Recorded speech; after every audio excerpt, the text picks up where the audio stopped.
So hindi nga ako makapaniwala itong si Stephen A. Smith nang malaman niya na yung kanyang anak na si Samantha Smith ay mayroong crush pala sa anak nitong si LeBron James na si Bryce James. Bumisita itong si Samantha Smith, ang anak na babae ni Stephen A. Smith, sa kanyang YouTube channel program na nagsisilbing podcast din po niya, at doon mismo sa kanyang unang binasa na katanungan ay kung hate ba niya si LeBron James. Napalingon na lamang po si Stephen A. Smith nang basahin yun ng kanyang anak na si Samantha, at ayon pa mismo kay Samantha, natarandaan niya sina Bryce James and Bronny James bilang anak daw ni LeBron.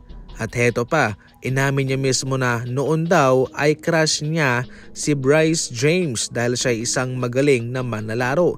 Pero napaka-awkward naman daw na gusto niya si Bryce James pero mayroong namamagitan naman, mayroong samang namamagitan sa kanilang mga ama. Siyempre hindi nga ako naging maganda ang huling pagkikita na LeBron James and Stephen A. Smith na binalaan siya ni LeBron na wag daw pakilaman ang kanyang anak na si Bronny. So definitely mga idol, noon lang daw ayon pa mismo kay Samantha Smith na mayroon siyang gusto kay Bryce James, pero sa ngayon ito'y kanyang tinigil na sapagkat hindi nga ho pwede na mayroong sama ng loob ang kanilang mga tatay. Hindi makapaniwala si Stephen A. Smith sa kanyang narinig at kagad naman siyang sinagot ng kanyang anak na si Samantha na siya'y nagbibiro lamang daw.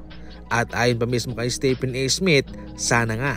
Ikaw, ano ang komento mo dito mga idol? What if magkatuluyan sina Bryce James and Samantha Smith? Nako, magkumpare na sina LeBron James and Stephen A. Smith, ano?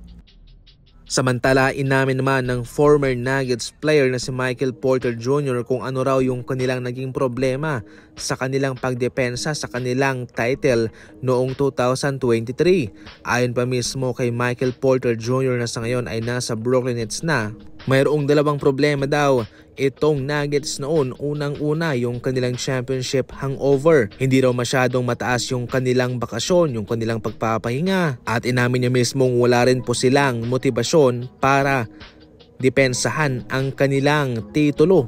Pangalawa, yung pagkawala ni Kentavious Caldwell-Pope na kabilang rin po yun sa mga rason kung bakit nagkampiyon sila.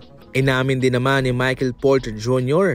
na nagkaroon din po ng factor ang pag-alis ng kanilang executive na si Tim Connelly na lumipat sa Minnesota at bumuo ng roster doon kasama sina Anthony Edwards, Karl Anthony Towns and Rudy Gobert para i-counter sa kanila. At nagtagumpay naman daw ito. Sa kabilang banda, inamin naman niya na laban sa Los Angeles Lakers, maliit lamang ang kanyang sinabi mga idol.